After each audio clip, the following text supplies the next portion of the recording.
Welcome to Game Crunch, your weekly video game podcast. My name is Mike Anastasia. With me today we got Brandon. Hello. Hello. We're here to talk about games and things. Games and things. Yes, they are. I would say I think the only thing that we'll probably know for sure is Elden Ring Nightreign. I know you were playing that this week. I sure did. Yeah. Otherwise we'll just kind of get through things as they come up. You ready to get into it? Yep. All right. I guess you're going first because you got new and exciting. I mean, do you have anything to talk about? Nothing new and exciting. I'll just talk, and then I have a lot to say about Nightreign. That's what I was gonna say. I have a lot to say. So yes, that's why you should go first because I don't have a lot to say, and it's just no, about that's stuff why I talked you about should before. go first because you have nothing to say. I have 32 hours worth of content to talk about. So please go first. Okay. I mean, really, all I've been doing is playing the same things as last week. I play a little bit more Clubhouse games. I beat Spider Solitaire, which was super riveting. Played another couple missions in Luigi's Mansion 2, and then I played some Mario Party. And Okay. that's it. Just, like I said, really not too much there. You're upgrading Mario Party and getting the new one when it comes out, right? Yeah, I'm super excited for that. And that's what I played. I played, what's the new one called? Mario. Does that mean you're buying Party the 2. camera? Yes, I did. I did pre-order the camera. So that Which version did you get? The I got 1080p or the what? legitimate one. Okay. So Right. the overpriced $60 camera, that one. Oof. I don't care. Okay.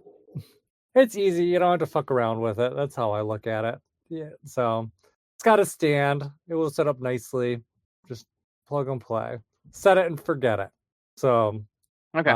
yeah, but that's really, I just kind of was like, I want to play some Mario Party. Get ready for that. Although it's unfortunate that upgrade's not coming out until next month. So yeah, July 24th, I believe. Yeah, I know it's late July for sure. Mm-hmm.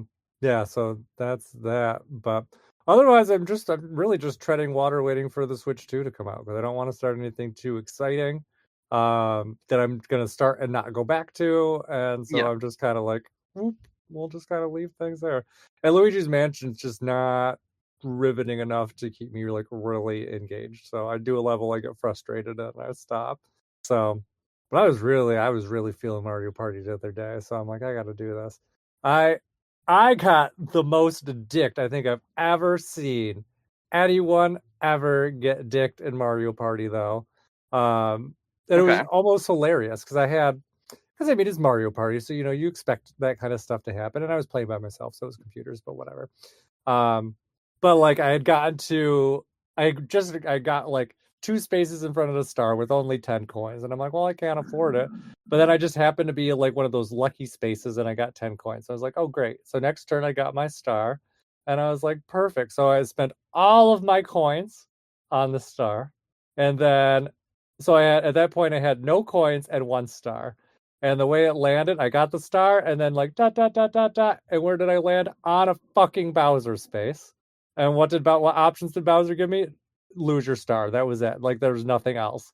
Like I saw all like the roulette pop up, and it was like lose a star, forfeit a star. Like it was like all different ways of saying like lose a star. And I was like, this is bullshit. So yeah, that was about how the rest of the game went too. Like it was just not in my favor. But I'm really excited. This game, this is like I said, one of my favorite Mario parties. I think they did a great job with it. I'm really excited to see what kind of upgrade stuff they have for the Switch because it is a lot of fun.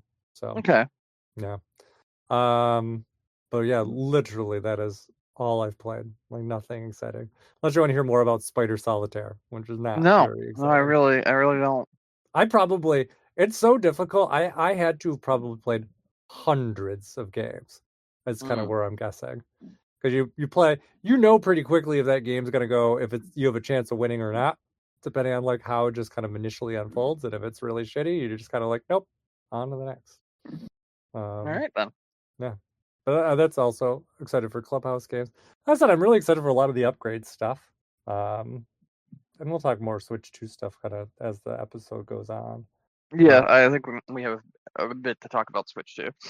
Yeah, but yeah, but otherwise, I'm just like I said, really just in a holding pattern, waiting for a new system. So, all right. That I don't even think I was trying to think. I'm like, is there anything else that I could add in? Like, no, I don't even think so. I didn't even start any new TV shows. Just been watching a lot of like SNL skits and stuff on YouTube. But yeah, it's been a pretty drab week. So, but it's all just because we're all excited for the Switch 2. And it's literally only what, 2 days away, pretty much Yep. at this point.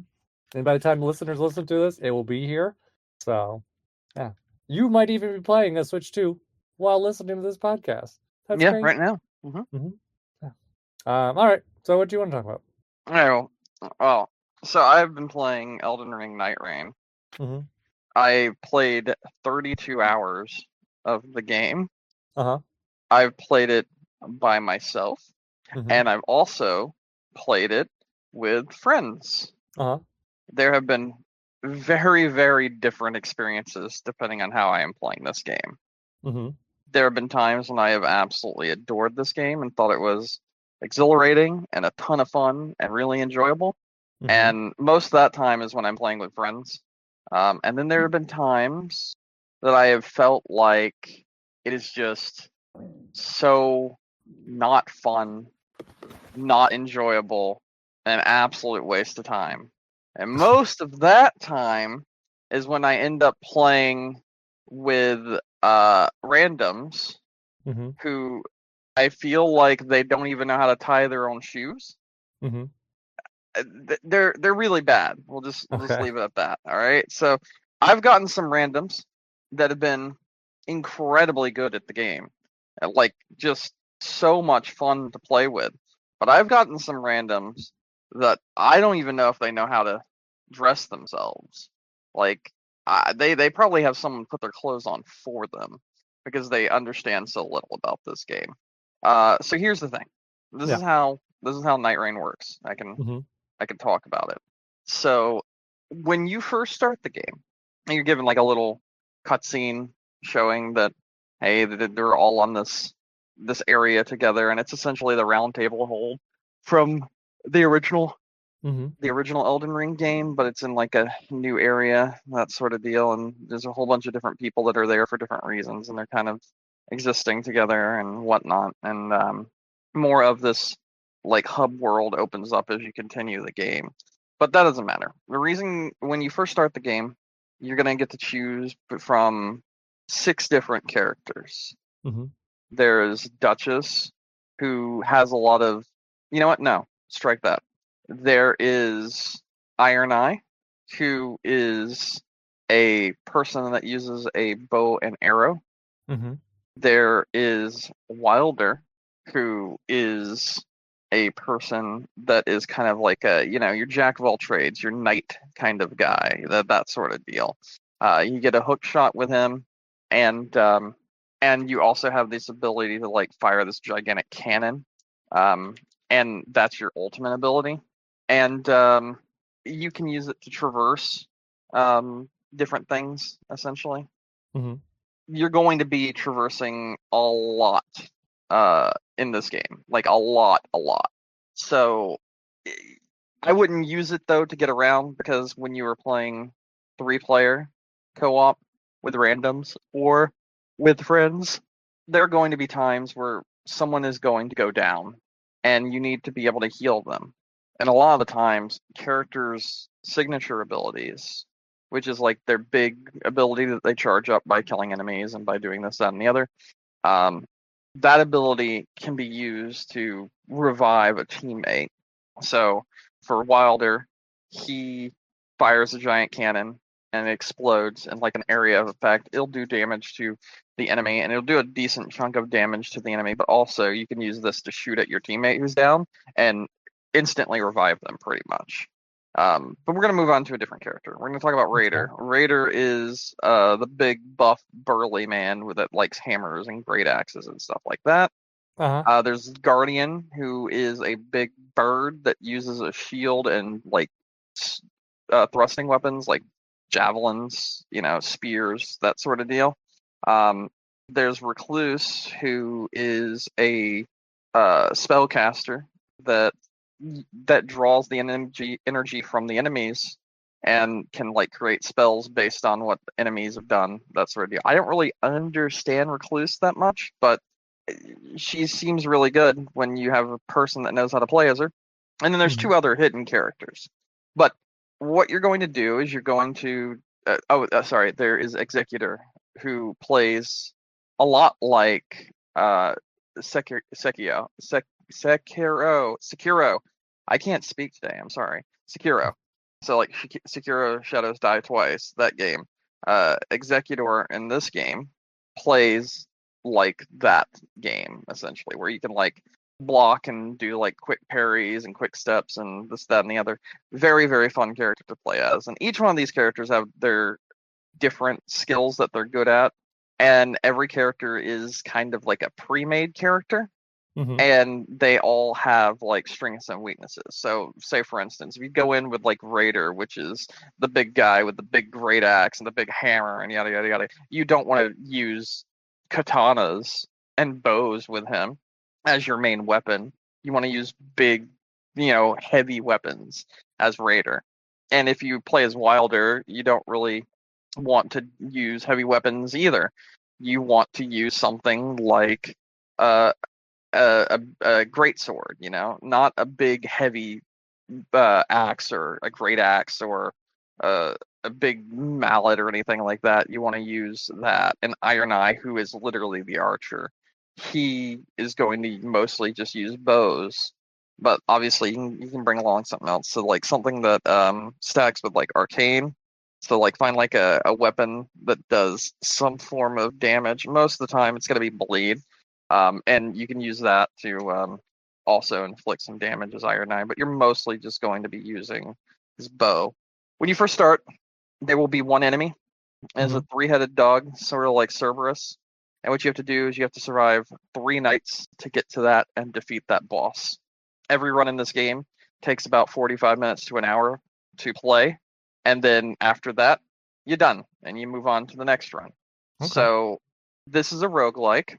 When you start the game, you're going to be dropped onto a small version of the Elden Ring map, which takes like points of interest and areas from Elden Ring and drops you into it. And then you're going to go around and obviously at the start of the game, you're going to kill like trash mobs, like little guys walking around, that sort of deal, and do damage to them. But you're also going to make like a beeline for any bosses, sort of making this game like a boss rush, essentially. So you'll be fighting a lot of the bosses from the original Elden Ring game, Okay. and you and your two other teammates will try to run from boss to boss, as well as run from point to point to build your character in the hour of time you have. And it's not the normal kind of thing where it's like you can just go throughout the whole map and do this, that, and the other, because as you are playing, there will slowly be a circle of fire that is engulfing the entire map. It's called the Nightreign. And the Nightreign circle of fire, if you're in it, you take damage over time. So you have to plan out accordingly where you are going to go and what you're going to do each day in order to be able to maximize and build your character. But if you die while fighting, and it's not one of the major bosses, then you lose a level and you go down a level. Mhm. So what you're going to want to do is you're going to run from boss to boss to boss to boss to boss, as well as go to like points of interest like churches, which churches have these things that allow you to add more flask, which are your healing items. So Mhm. if you get a lot of flask, then you can heal up to like 6, 7, 8 times, that sort of deal, if you can hit all the churches. But you got to do all this in a timely manner because there's a big ring of fire that's closing in on the entire island. And if you go into it, you'll take damage over time and you'll die very quickly. And if you die in this game, then you lose a level. And your levels losses start piling up because eventually you can't solo, you can't fight with 3 people, you can't do anything against these bosses if you keep dying. And then you'll get to the night one boss that you have to fight. And the night one boss will be like a souped up version of some like major boss, either from Elden Ring or Dark Souls 1, 2, 3, or some kind of FromSoft game that is in the Souls formula. where you will fight that boss with your 2 other companions, because the Nightreign will push you guys to a central area, and the weapons that you've picked up on the way while fighting these other bosses, because every time you kill a boss, you either get a upgrade to your attributes, like, hey, now whenever you deal damage, you regain stamina, or something like that, or hey, whenever you deal enough damage, you'll regain parts of your health, something like that. Or, for instance, you'll kill a boss and it'll drop an item, like a weapon item. So depending on what your character is, you might get a weapon that's for you or for someone else. So if you're fighting, say, as the bow guy, but you get a great axe and you have a wilder on your team, you're going to want to drop that item and see if your your raider, which is the big buff guy who uses great axes and hammers, will need that weapon. Or if you're playing in like voice comms with like friends, like you've made your own little party somewhere outside the game because there is no voice communication in the game, then you'll be like, hey, do you guys need this sort of thing? And if they do, then you can drop the item that you got and give it to them, and they can do the same for you, obviously, as well. When I played solo online, I've had people like drop me items because they've noticed I have like weaker weapons at the time, and at all times you can pull up your map, and if you press like right bumper once, you'll see everyone's like load out what weapons they have in their inventory and what like armaments, which are like they're like buffs to their characters. Like, for instance, you pick up one that's like, hey, you deal damage and you also regain health. Like that's something you get. Or hey, you this armament just gives you more HP overall because you're wearing it. That sort of deal. And you're gonna go from place to place, trying not to get caught inside this ring of fire, and fight these bosses in like a very fast pace, like quick motion, where all you and your teammates really need to work together to do that. And then at the end of the first night, like I said, you got that big buffed boss from one of the main line, like FromSoft Soulsborne games. And when you fight this boss, it'll have some kind of new moves compared to what it did in its game of choice, be it Elden Ring or Dark Souls 2 or whatever. And it has these new moves because of the fact that the boss that you fight at the end of each night is built for like 3-player combat instead of just the original like 1-player combat from its original game that it came from. And the reason for this is because whenever you fight these bosses at the end of night 1, 2, and then the major Night Lord at the end of night 3, they are built kind of like raid bosses in MMOs, where some characters will have to grab like aggro, and while others attack. And then like depending on how much damage those other people do, it'll build up aggro on those other players, and then they'll get attacked, so the other character has to grab aggro again, and that sort of deal. Yeah, it's been really fun. It's been a really enjoyable game because like there's a lot of moments where it's like skin of your teeth kind of deal. Just that like close. It's so close that it's insane that like you actually survived, and it's really fun when those moments happen. And Those are it's the best wins. Yeah, exactly.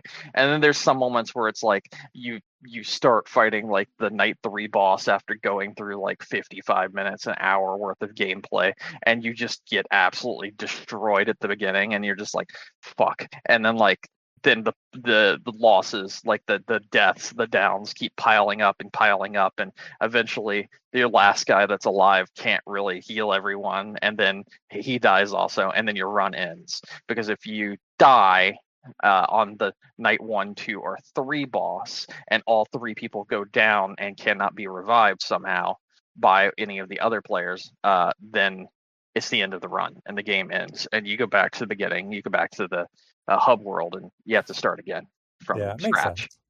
Because it is a roguelike, and it's been really fun. But sometimes there are people that play that don't understand their role or understand how to pull aggro or stop pulling aggro when other people need to pull it, and that can be really frustrating to the point where it's just like it's very defeating.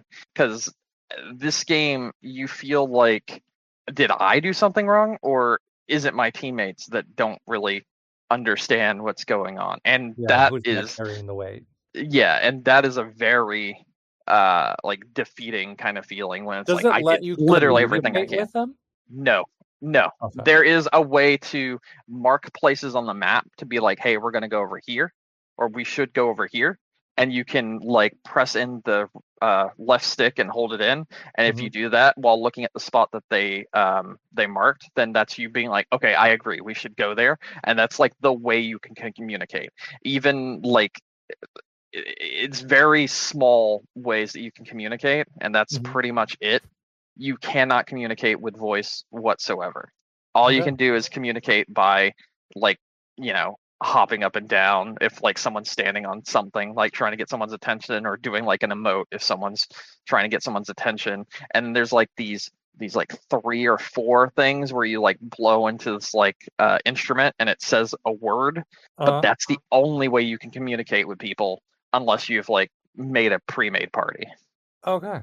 And it's tough. It's tough Yeah. sometimes because sometimes it's like you are fighting a boss, but the wall of fire is coming in, and you really need to tell your team, stop fighting this boss because it's not going to work. We're going to be stuck inside the wall of fire. We're going to take too much damage, and we need to move on and come back to this guy one of the other nights before the end of the run, because we just can't do it right now. We need to go fight the major boss, and if we die here, we're going to go down the level and we're going to not do enough damage when we fight the major boss, and we probably will die. I can't communicate all of that using emotes. So No, so you have to my hope that best they know bet what the fuck they're doing. is I run away and run to the circle because I'm smart and I don't want to lose my level. Yeah. But then sometimes those dumbasses stay back and fight in the fire circle, and it just doesn't work out for them because they don't have enough healing. They don't have enough anything to out heal the circle as well as the boss that they're fighting in enough time. So I'm sitting here and I'm like level 13, 14 on the final night, and they're like level 9, 10 because Oh they geez. were too bad. They were too busy fighting something and not realizing, hey, maybe I should just move on night 1 and come back night 2 instead and fight this boss. Because if you like were to fight a boss, right, in night 1, and say for instance the circle's closing in too much on you and you just can't do it, when night Mhm. 2 starts up, the circle is gone, the circle gets evaporated, so you can explore the rest of the map again in night 2. So you have that time to go back to some of the places that you missed in night 1 and explore. So if you did damage to a boss, Mhm. right, and you did a lot of damage to that boss in night 1, but that circle closed in on you too much and you just needed to run to get to the place that the game was trying to push you to, you Yeah. could do that and then go back night 2, and in night 2 that boss is still there and he still has the amount of damage you inflicted on him, so Oh, you I was could just just gonna fight him ask again. about that.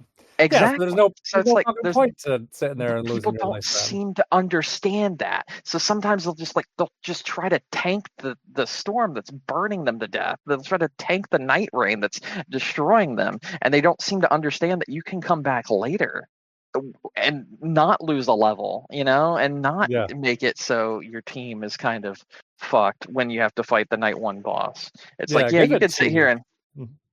I don't see that is where we're going to next, because you're saying give it 2 weeks. I don't think it will survive that long, a Why? super long amount, because there is not enough deviation and the amount of content here.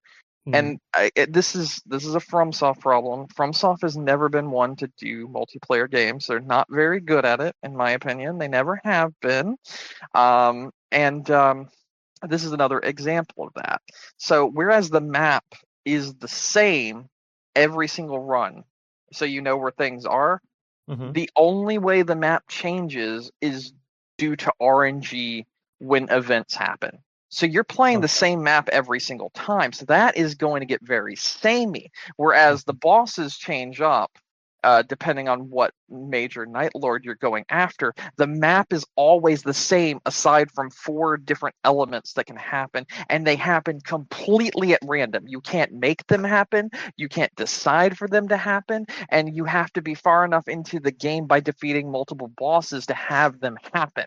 And so it just doesn't really work that much. There's not enough variety here to make the game uh have any staying power, in my opinion. Now, I've had a blast playing it. I've put, like I said, 32 hours into it, and then I've also had a really bad time playing it. But I don't feel like this is a game that a lot of people come back to unless there's a lot of updates to different things. There's also some other problems because we have different characters that have these things called remembrance quest, where you get a quest for a specific character that kind of fills out the character, gives you a little bit of lore about them, and also gives you a relic. Relics are things that you can use after your first run. And the way relics work are you can build your character around these relics. So, say for instance, I play as the executor, which is the guy that uses katanas and whatnot, Mm-hmm. and I'm trying to fight a boss. So I spec in to fight this boss that is weak to poison. I can get a relic that says your starting weapon starts with poison.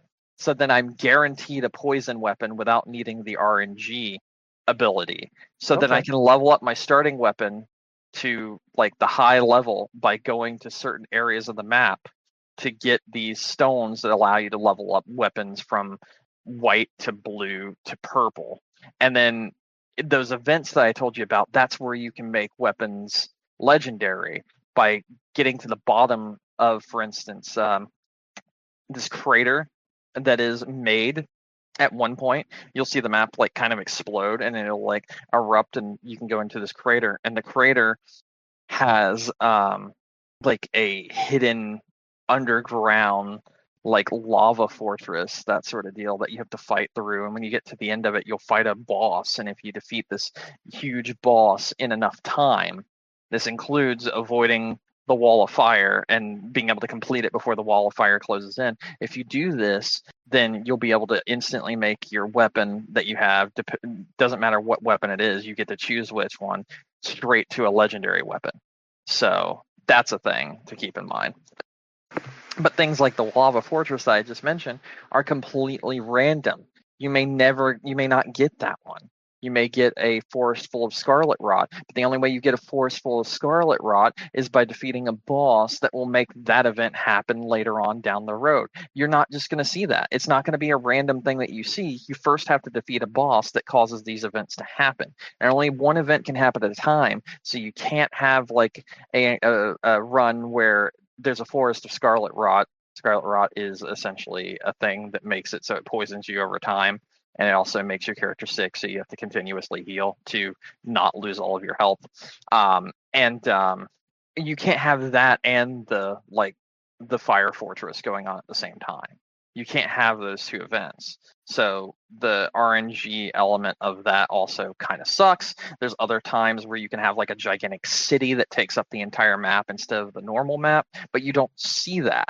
And then you don't see that often, is what I'm saying, unless you're like, you've played far enough into the game to see things like this, where you can have those random things happen. And because some people have those random things happen, it seems like they're putting different people into queues for the online matchmaking, because some Mm-hmm. people can see those things and some people can't. And Mm-hmm. because of that, some people just aren't experiencing a lot of the game, which really sucks. And it's kind of weird the way that is done. And then the remembrances, when you queue into a remembrance, you're only going to get a group that's also queuing for those remembrances. It doesn't matter that that's like a quest that's like to enhance your character and learn more about the lore. If someone isn't queuing for that remembrance, then you aren't going to have them in your party pool of people that you could draw from. And I think the fact that there's so many different like queues that you could get put into for playing online, and that there's no crossplay in 2025, which is completely insane to me. I think that it's going to split up a lot of the player base based on not only what system they're playing on, but what mission they're on. And I think it's really going to not allow this game to have much staying power because of the fact that you get put into different queues based on how far into the game you are.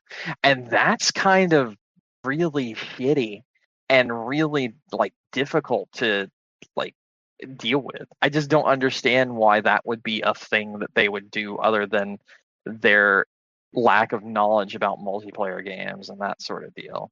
And remembrances are kind of important because as you go through people's remembrances, you get those relics I was telling you about, but you get one specific for the character that you've just learned lore about. And a remembrance is something like you get like a pin on the map and you drop into the normal game, but you're in a remembrance queue in the normal game and you need to go and complete a quest that's a remembrance quest. Also, with all these other factors that I've told you about, with the night 1, 2, 3 bosses, the Ring of Fire, this, that, and the other, you still have to complete a quest at the same time with 2 other people that, if you're queuing solo, don't even know you're doing it. And that's like really, really just annoying because I can't even communicate, hey, I'm doing a quest right now. I need to do this quest or whatever. And there's so many other things that people need to do. Like they need to go to churches to get flasks. They need to do that boss rush to, get items and weapons and this, that, and the other. And then on top of all of that, not being able to communicate and you doing a remembrance, you're kind of fucked. So like the best thing you can do when you are doing a remembrance quest to learn like lore and to get items, relics for your character, specific class that you're playing as, is to just queue up solo, because otherwise you're kind of fucked. And it's really, really obnoxious to have to deal with that. And I think when you like combine all of that stuff together, it's a really fun and enjoyable game, but the stuff that allows you to progress and see more content is just not done in a good way. And because of that, I think it's possible that you could completely miss out on content. And also, as people progress in the game, new players will probably not see that new content because those players that are further along in the game are going to be in their own queues and you're not going to see what they're seeing. You're not going to be put in that queue. You're not going to be able to experience that. And that just feels like a very, very sloppy way to handle something to me.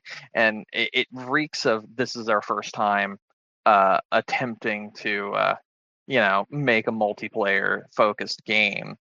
And I don't think it's necessarily a bad game, but I think there are so many missteps here that it's honestly really annoying. Another example of a misstep is until you've beaten one of the second Night Lords, because after you beat the first Night Lord, 7 others become a possibility of fighting, and you have to queue individual Night Lords, or you can queue a specific amount of Night Lords to try going in and fighting. And when you do that, until you've beaten the second Night Lord, which can take you a really long time because of all these other issues that I've mentioned already, until you beat them, you are locked out of a lot of content because a part of your stronghold, your hub world, doesn't even exist until you've beaten the second boss. Okay. And that really sucks. And the part that doesn't exist is the customization part of the game. You can't even unlock customizations for your character to change like their skin and style until you've beaten 2 bosses. Wow. Interesting. So, choice. yeah, right? So, I think this game is good, but saying a game is good that's made by FromSoft is like saying any other game is like mediocre. Does that make any sense? Because like FromSoft makes consistently really, really good games, Yeah. and they don't really have any misses. But like most of those games are like, this game's really fucking good. This game's great. This game's fantastic. This is one of the best games I've ever played when it comes to something like Bloodborne or Dark Souls 3 or what have you. But then when I tell you that this game is just good, that's like a big red flag. You know what I mean? Yeah. So even with all of these complaints that I have, I still keep playing because it's a really fun gameplay loop, and it's really enjoyable when you have a group to play it together. And I think it's a really fun game in general, but there's just so many problems here that hold it back from being great. Because I mentioned before, this is multiplayer, focused entirely. They didn't plan a balance around having 2 players. You always have to have 3 players right Yeah, now. which is one of the stranger decisions from this game, I feel like. So I don't know, and there are so many Night Lord bosses, right? The inn very clearly are designed for 3 players that I don't even know how they would really go about uh rebalancing it. Yeah, and I think at least kind of based on the comments I saw from them, they had no intentions to. They're like, nope, They we designed this they game for 3 people. they just talked about having intentions to rebalance it for 2 players in an update in the future. Oh. Just like they just rebalanced it for solo play literally 2 days ago. So if you play solo right now, you have the ability to revive once per night 3 boss. I mean, not Mhm. night 3 boss, but like the main boss at the end of each night, you have the ability to revive 1 time Okay. every solo run. So like if you revive in night 1, then you can also, if you fight the night 2 boss, you can revive in night 2, and same in night 3. But then that's it. No more revives, and then your run ends if you play solo. So they also rebalanced it so you get more runes, which is what you get when you defeat an enemy, kind of like your souls and any other kind of game, like like a Dark Souls kind of game, or Elden Ring kind of game. You get more of those when playing solo. Mhm. So they rebalanced that, and they did it very quickly, to be completely honest, which I am very surprised. And yeah, I like it. I like that a lot. However, I don't really know what you could do to rebalance for 2 players, to be completely honest. But I mean, I enjoy it. I'm giving them the benefit of the doubt because they did already do the rebalancing for single player, so they might be able to pull it off for multiplayer as well. With 2 players instead of just 3. I'm hoping that everything goes well. So there's that. Yeah, hopefully. One question I had, you may have mentioned it and I may have just not heard it. Does Mhm. it let you pick which character you're playing as, or is it, how Yes, does that at work? the beginning of every single run, you get to pick which character you play as. There are 6 characters initially. However, there's some very cryptic ways that you can unlock 2 more characters. Um, after a certain amount of runs, you will be given a pocket watch if you win a run, or if you lose a run and it's a RNG item. Mhm. And if you get this item, you then can give it to one of the people in the hub world, and they will decide to join you, and then you unlock that person as a character. Okay. And there's a second one where if you, after you've beaten the first boss, if you purchase a item from the vendor, which is in your hub world, and then look at your map, you'll see like a random like point of interest in your hub world now when you look at Uh-huh. the map. And when you go there, you will see a ghost. If you talk to the ghost, it'll send you to a random area where you get to fight a character. And when you fight this character, if you defeat them, then they will also join your party. So that makes it 8 playable characters that you could choose from, all with different strengths and weaknesses and gameplay variety. Okay, so at least there's some reasonable variety there. There is, and like I said, there's those relics that you get from either winning runs or doing remembrances, or from getting them through RNG. And those relics can also change up the way your character plays as well. So I think there's a lot of variety here for builds. Mhm. It's just not done in the same way that you would make a build in like Dark Souls or Elden Ring, essentially. So it takes a little work to make a build compared to what you would do with like Elden Ring, that sort of deal. Okay. Um, but in terms of matchmaking, I'm assuming it probably only lets you do like one of each character. No, you can do all of one character. So you could have 3, like, I don't know, the only name I remember is Recluse. So you could have Yes, 3 people play. That's kind yes. of dumb. Um, Actually, my first time beating Night Lord 4, uh I had 3 Iron Eyes, which is the guy who only uses a bow. Okay. and we won. Oh. Okay, So it's not too bad then. if you have the right build and you have people that are skilled in the character that they are playing, I think you can find a way to do it. Okay. Because I was trying to give the people you're talking about that don't know what they're doing, like, the benefit of those. Like, oh, maybe they were stuck with a character they Nope. don't Nope. know. You can play as any character and you can have any amount of character of one type of character. I've seen, like I said, 3 Iron Eyes, which was Mhm. literally a run I had recently, and that's how we beat the 4th Night Lord. Me and 2 random Iron Eyes that just absolutely wrecked shit. We were just filling every enemy with arrows, and because of that, it would stun lock them, and we would just go plow through everything by doing that because of the different builds that each one of us had. Okay. Not bad. So I think that if you have the right relics and you've built your character correctly, you could do 3 of any individual character and beat every boss. Okay. That's pretty nice at least. I feel like Mhm. these type of games are always very difficult though. Are there any like really good examples of like this type of game that works well? Like for like because you kind of the issues that you Yeah. described, I feel like at least the other games in this type of genre that I know of, I feel like they kind of run into the same issues where it's like, No, no, I've got one example. uh-huh. It's Monster Hunter. Monster Hunter works really fucking well. And it's kind of done the same way this game is done. Yeah, I Because can this see that. game you pick like a specific boss that you're going to have to fight with 3 players, whereas Monster Hunter, you pick a specific monster you're hunting down with Mhm. your multiple players that you're playing as playing with. And I think it works really well with Monster Hunter. I think Monster Okay. Hunter is what I would most compare this to, aside from the circle of fire that's enclosing in on everyone. Mhm. If it was just the you pick a thing and you go in and you fight it, this game is very much like Monster Hunter. Okay. Not a bad game to be compared to.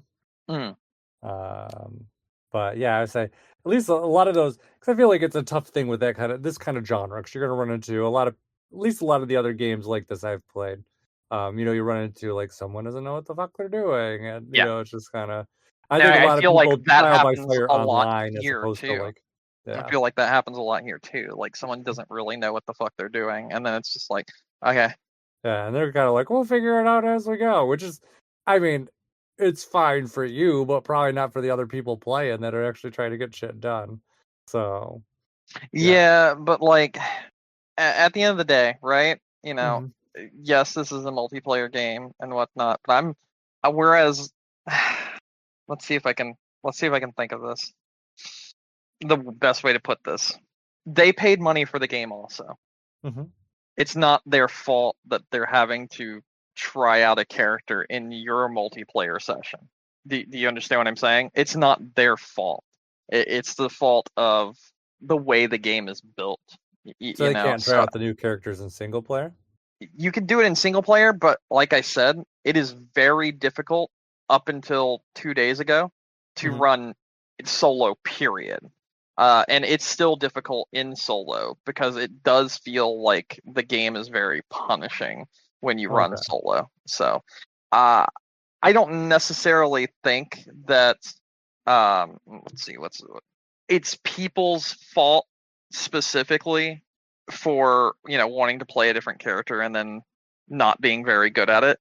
Yeah. Um, unless like they specifically pick the character, and it feels like they're doing something like filling in like a game like so for instance in competitive games like Overwatch or Valorant, there is a fill position as people call it, and that's where you pick the character that someone else hasn't picked. Mhm. And normally when you do that, it's because you need that specific character. Mhm. I don't feel like there's any point in time in this game where that is a thing that is needed. I do think it's good to always have an Iron Eye, but if you're gonna play as Iron Eye, I think people really, really need to learn to play as Iron Eye instead of just being like, haha, Bo goes burr, because it Yeah. doesn't really work that way, because there is actually like a lot of intricacies to Iron Eye. So like Mhm. for instance, you do like a dash when you use your first ability, and when you use that ability, it allows you to mark a target and then it puts an X on that mark. That X that is then on that mark, if you break that X, it will inflict a status like thing. Like it'll cause them to like break their stance essentially. And if you did it with like say like a poison bow or whatever, it'll also cause them to break their stance and take like poison damage over time because that will be inflicted at the same time. And a lot of people don't realize that do that kind of like I'm going to be filling for Iron Eye. A lot of those people don't realize, myself included initially, a lot of people don't realize that Iron Eye has not only the mark ability, but you can go into like third person shooter mode when you two hand his bow, and then you can individually aim like you're playing a third person shooter with his bow and shoot at that specific mark that you've just made. And you really need to do that and focus on that mark so that you can break it, because that is where the large majority of your damage is going to be coming from. And a lot of people don't realize that and just either put the mark on or don't put the mark on at all and just try to get up to his like ultimate ability, which allows him to fire a giant arrow that staggers enemies. And doing either of those things is not good. Like you either need to constantly be putting on the mark and hope that your teammates can break it for you, or you need to be constantly putting on the mark and working on breaking it with your teammates and knowing that element. But that comes back to FromSoft bullshit, because no point in time, aside from reading a manual that is in the hub world, does it tell you about this ability? Does it tell you that this is a thing that you can do?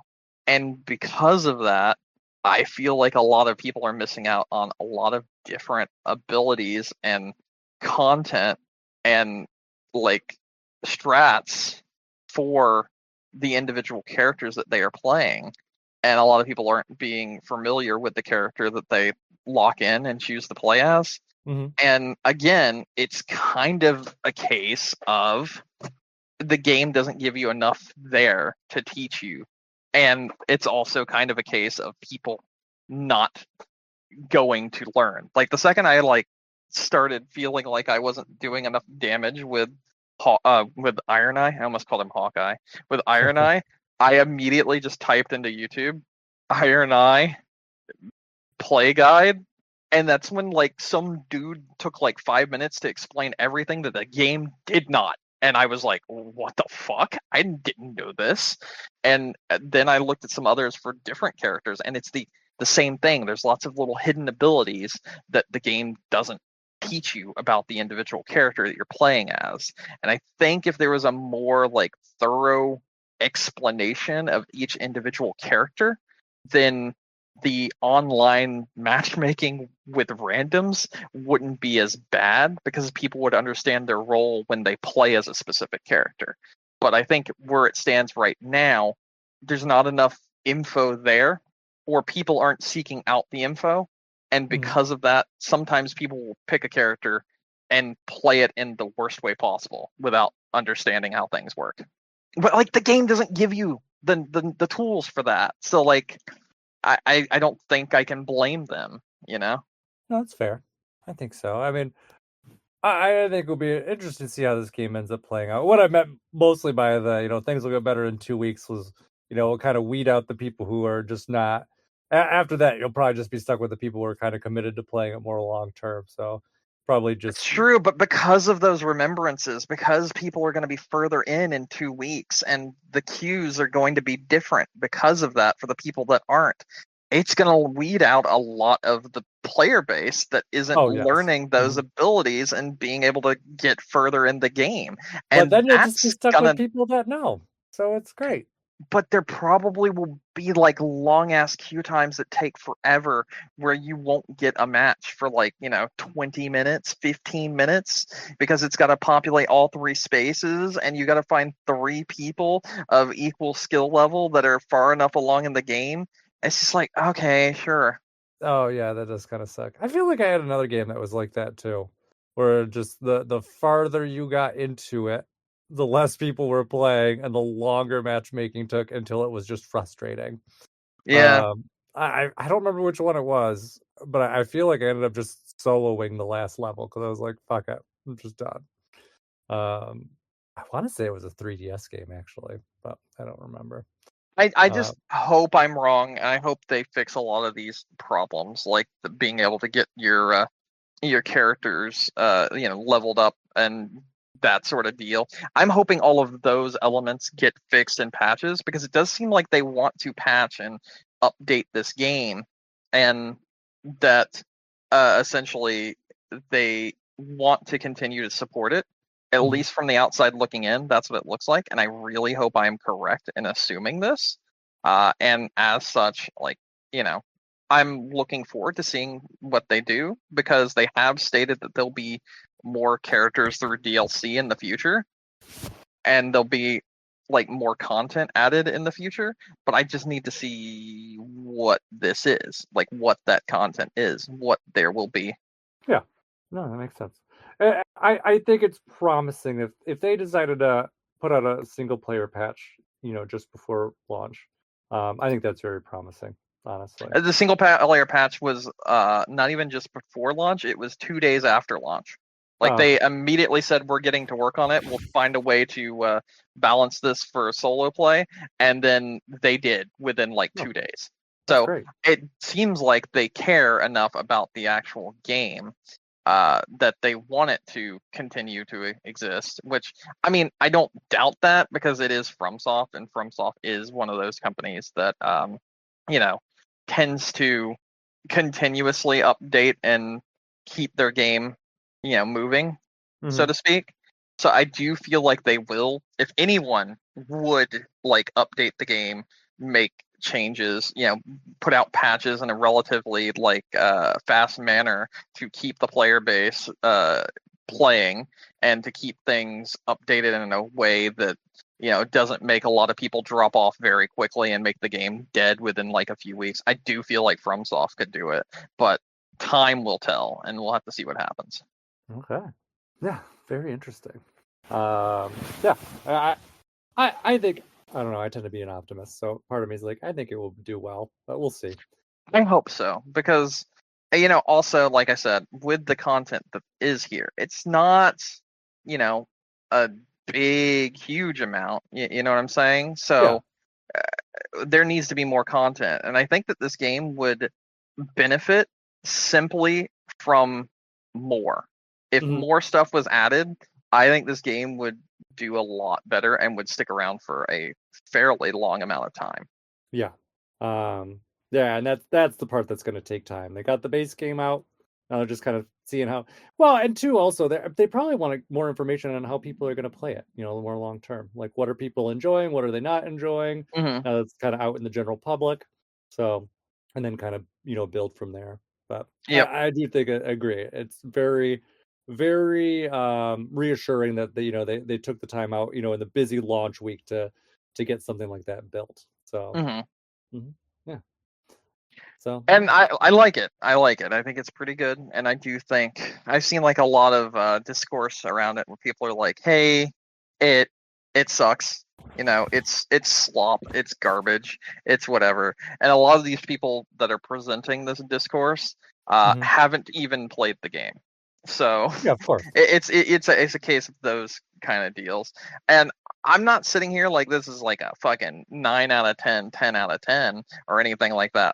This Mhm. is a 7 or 8 at best. Like, and Which is still fine. That's that's good. on a that's on a good run. I would Yeah. more often than not put this at like a 7, because of all the issues that have been there. And Mhm. that's even ignoring what other people are saying. There are other people are saying like the game stutters for me, the game crashes for me. I can't play that long before the game just stops working and I have to like reboot. I've not run into any of these issues, which is weird for me, because most of the time that is everything I run into. But I've seen so many people say this, right, that I don't doubt that this is a legitimate problem that a lot of people are running into. So again, there's lots of issues there when it comes to the actual way the game plays as well, like the optimization and the way it runs. I had a buddy who got had like his driver's crash twice on him with his new AMD card, and Mhm. it didn't go so well for him, and he was not enjoying his time when that happened, when the new update came out and that happened to him. So I know that's a thing that exists. I know that's a problem that people are having, and because of that, it's like I would still be very hesitant to be like, hey, yeah, drop $40 on it and play with me. I can't really say something like that because of the problems that a lot of people are having. And that's also a big issue with the game. You not only need to be good at Souls games to play Mhm. this, but you also need to be able to adapt and change up your playstyle from the normal playstyle of Souls games. And then you need two friends that can do that as well. And that's a really hard sell. That's a really hard sell if you want people to play that game with you. Yeah. So yeah, I I would say I would say this is like a 7 out of 10 overall. I'm not even gonna say 8 out of 10 because I'm thinking about the issues that I've seen people have. So this is like 7 out of 10 game, but this is like one of those moments where it could easily be a 9 out of 10 or 8 out of 10 Mhm. if more stuff was added and things were patched and there were fixes put out. If that stuff happened, this could easily be like a very good diversion kind of game. I wouldn't see this ever becoming anyone's like main game, if you know what I mean. But I Yeah. could see this being a game that's stuck around for a few months, or like every few months someone goes back to it because there's new content that's added. I could see that happening. But right now, as it stands, this is like a wait and see sort of deal. And Mhm. it would be a instant purchase if it was at $20. I would tell anyone that's a FromSoft fan to buy this if this was $20, but because it's $40 and it has those issues that I've listed already, this is like kind of a wait around and see what they're going to do sort of a recommendation. Okay. Yeah. I think that's reasonable. Anything else on it? No, I think I've yapped as much as I can about this game. Okay. But I mean, I'll probably have more that I remember later on, but I got nothing else in me right now to talk about with it. I like I said though, I do find myself wanting to continue to play it, even with Mhm. all of these issues, even with all these problems.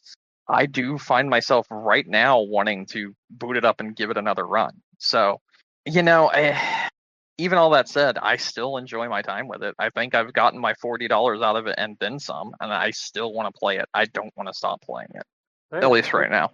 yeah. So, Very, very favorable so far. So, all right. Ready to move on to news stuff? yeah, let's do it. Okay.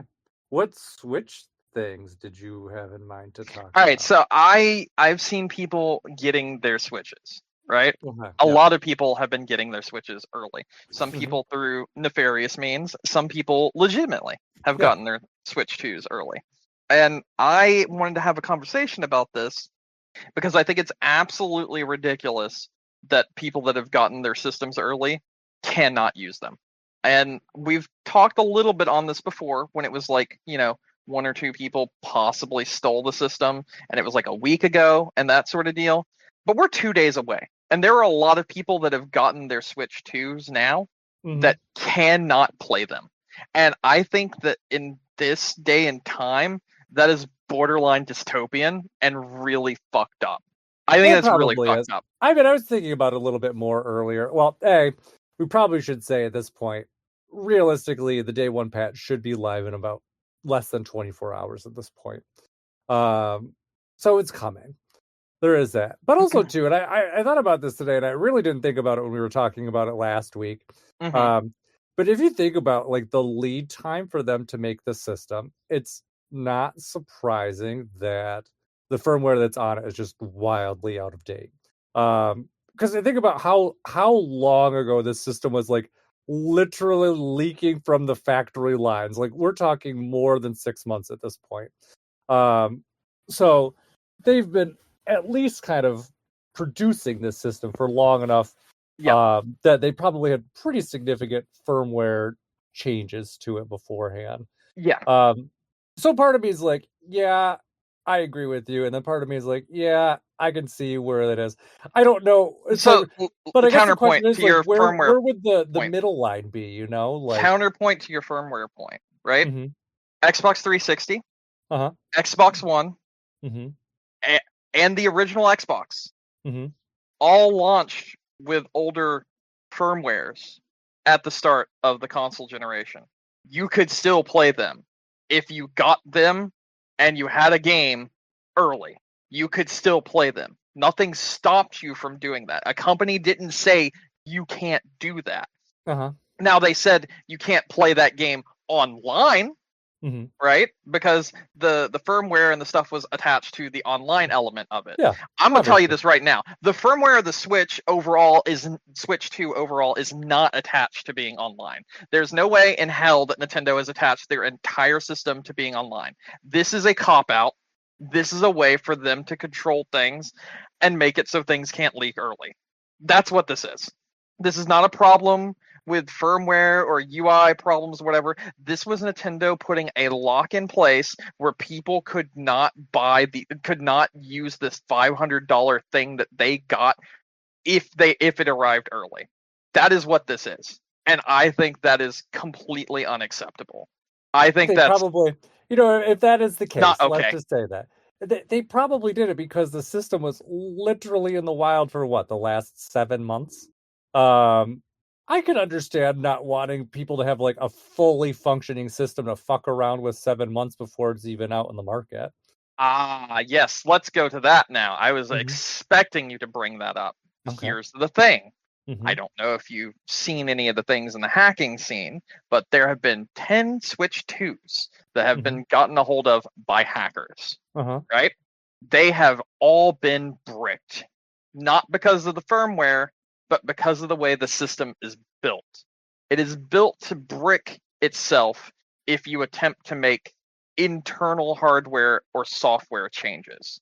So Interesting. even if this stuff was Hmm. out there in the wild for a while and Nintendo didn't want anyone to be able to fuck around and potentially create an emulator or do this, that, and the other, there is still further protection outside of a firmware update that will destroy the Switch if you attempt to mess with it. Interesting. And because of that, the only people that are being punished by not allowing them to play the system that they have gotten are the actual paying consumers, and I don't think that's acceptable. I think that's completely ridiculous, and I think that is unfair, and again, very dystopian and crazy of Nintendo to have that much power over a product that you have paid $500+ for and you have in your hand right now. And that is not okay. That is my stance on that. That is Yeah, not okay. I'm sure. I mean, I understand what you're saying, but at the same time, this was this, it's Nintendo and any of the platforms honestly are a gated community. So, it's like if you want to go into it, you got to play by the rules. We always talk about that. It's even same things with like iPhones and YouTube and There's a any. very big difference between playing by the rules and I got my package sent to me early by Amazon or Walmart or Best Buy, and it will not turn on and play because Nintendo told me it's not allowed to.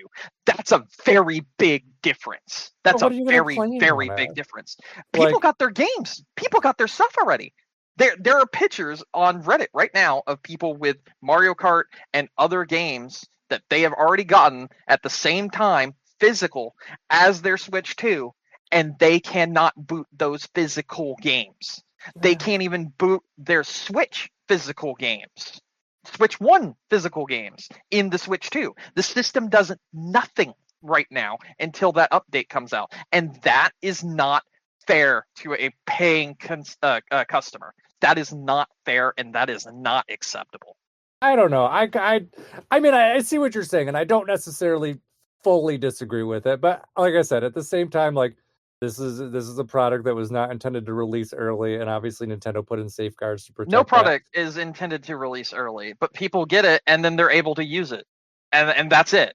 This has never been a thing that has happened. This has never happened before now. This is a new thing that is happening where a company can tell you if you can use your physical item that you have received and when you can use your physical item that you have received.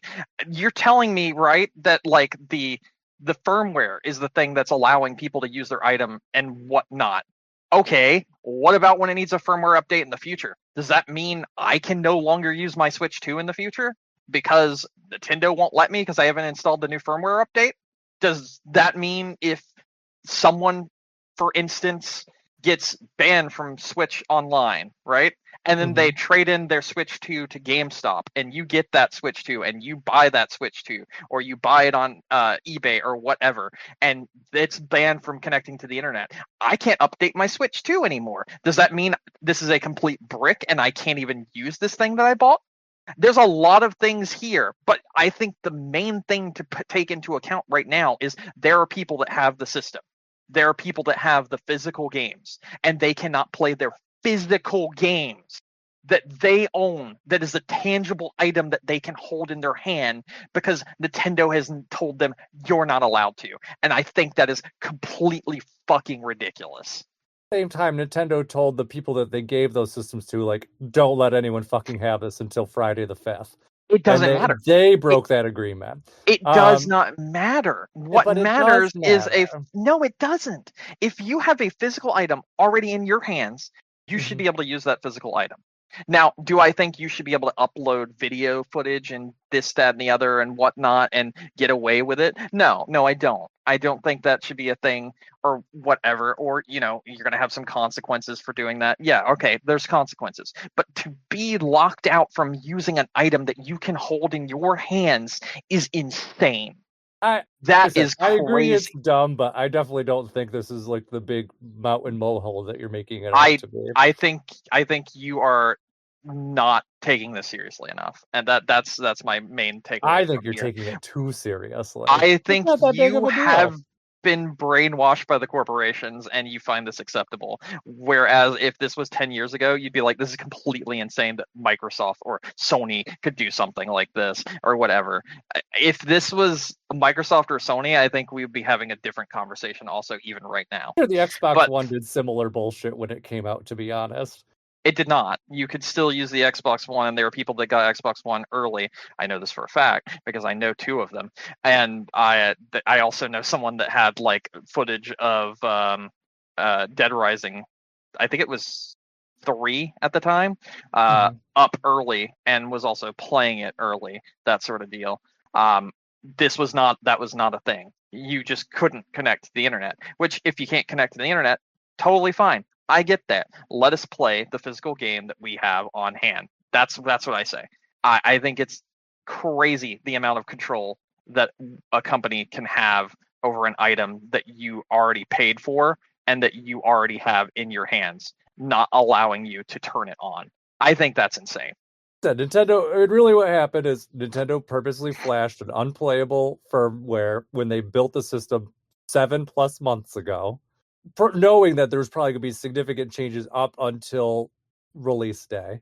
And they even said too, I think you're trusting Nintendo too much, and I think this is just a thing that I think this is just an excuse that they're giving so that they could have the control over what people could and couldn't say. But I said, I feel like this has just always kind of been my thing, I think. And I don't think it's just a Nintendo thing. I think it's just kind of everything.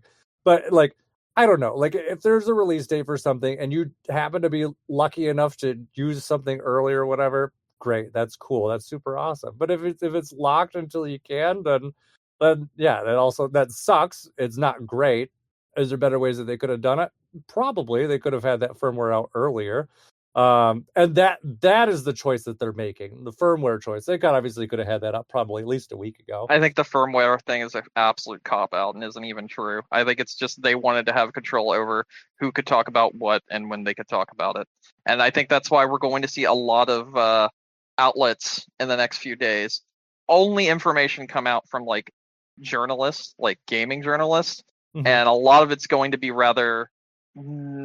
they're not going to say much because I think Nintendo is also going to control just how much information about the Switch 2 people are going to be allowed to give out as like reviews and that sort of thing. I think this is Nintendo trying to control the flow of information about the Switch 2 to not allow a customer to be informed about the purchase they have made or that they would have made.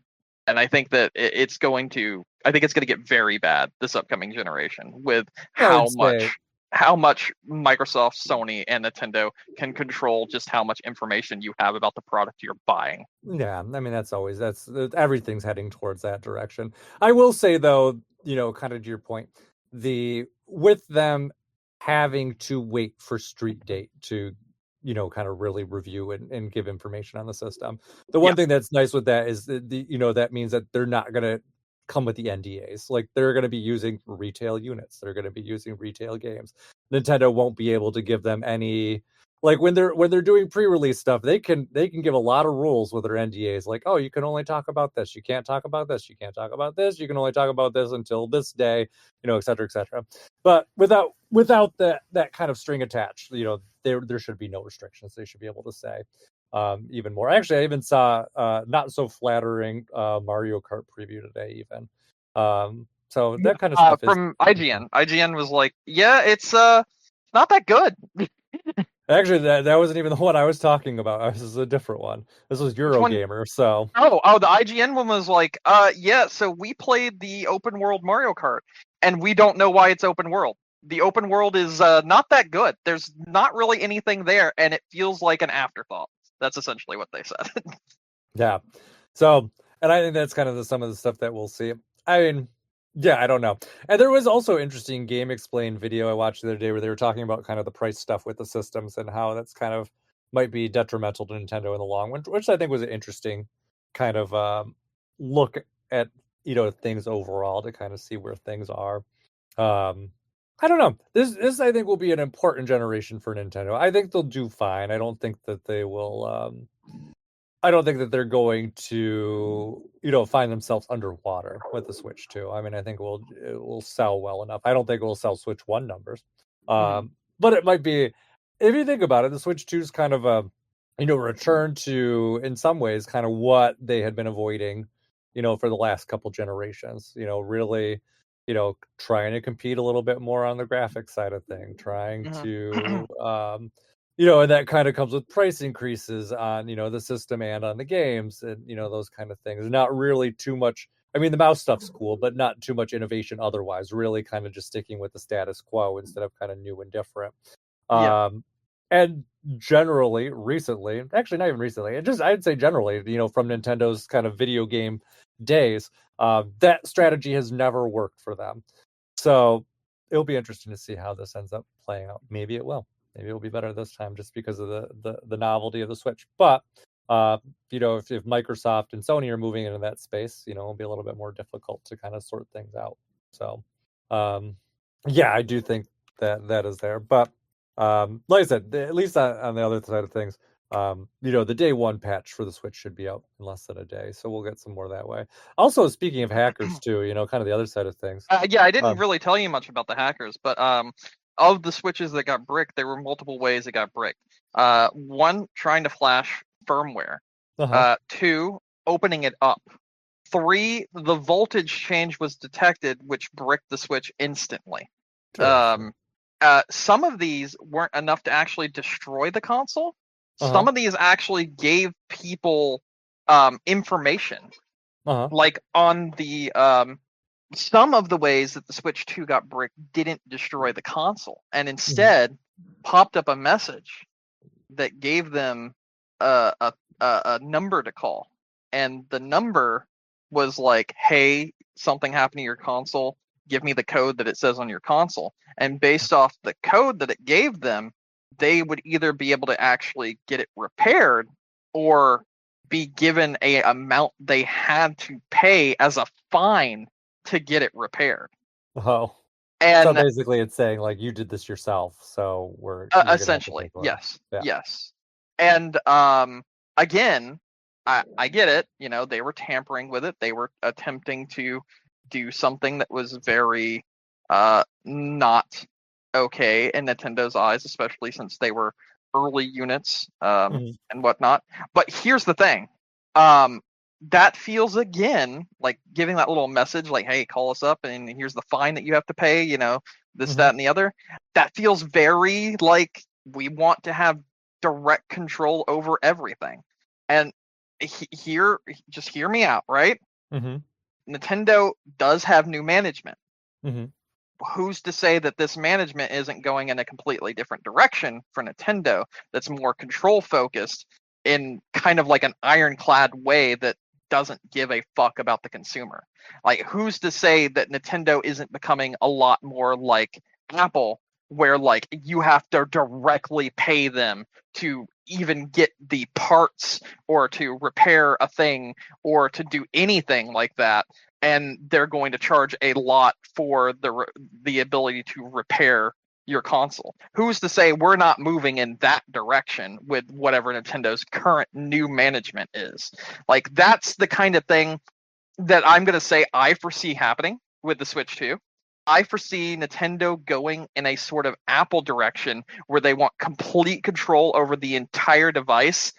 And as such, there's going to be a lot of problems with like units and Nintendo wanting to charge you a lot of money for repair or other things, as opposed to the way we saw things with like the Switch or GameCube or NES or any of those other Nintendo systems in the past. I think this is going to be a lot more of Nintendo going for like an ironclad fist of, I want full control over the thing that I made that you purchased, and they're going to go down an Apple path, so to speak. I think that's going to happen, and I think that is what we're about to see. That really wouldn't surprise me. I think I will say though, I think that they're coming at this from like extreme PTSD from the last few generations.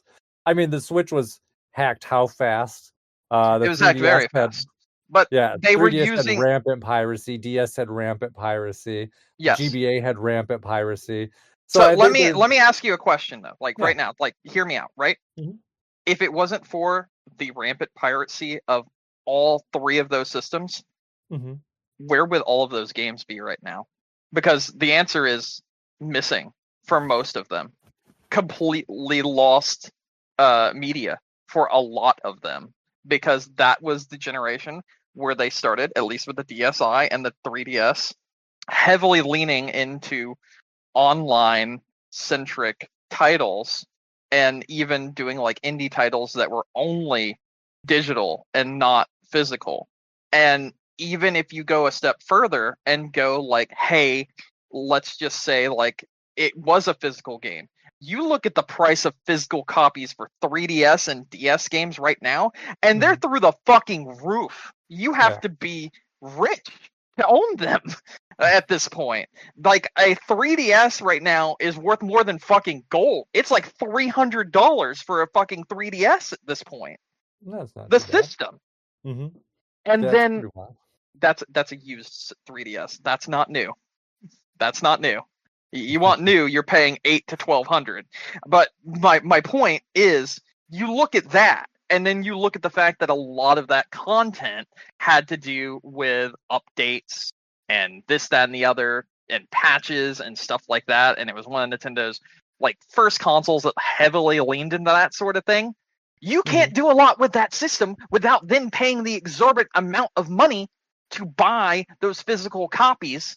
And if it wasn't for that piracy, emulation, and stuff like that, Nintendo would have been able to bury a lot of franchises and games from existence.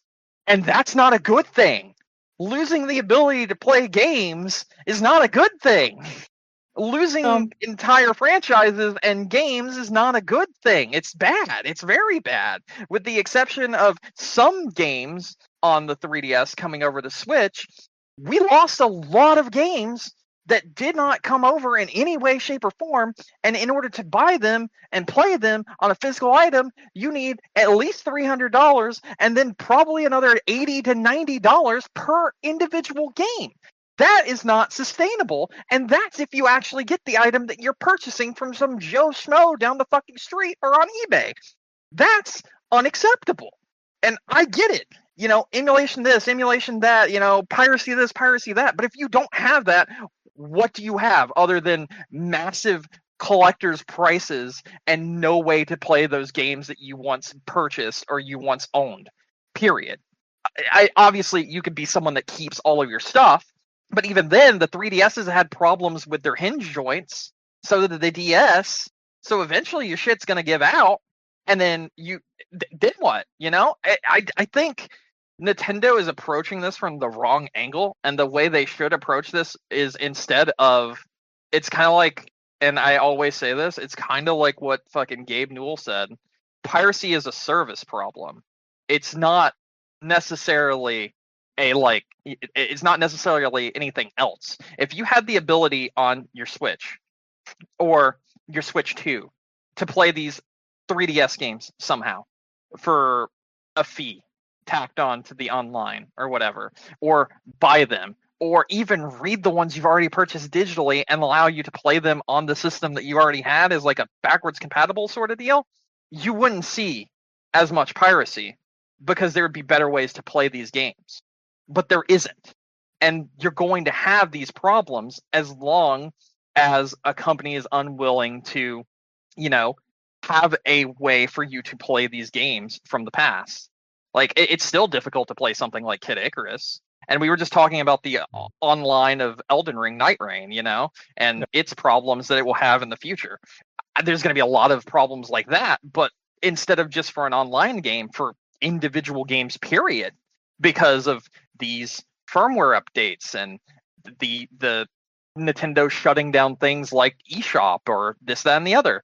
There's going to be a lot of issues, and I do think that going so ironclad and being like, I'm doing this because of piracy is really fucking stupid, because you're just going to create people that want to pirate more because of what you have just done.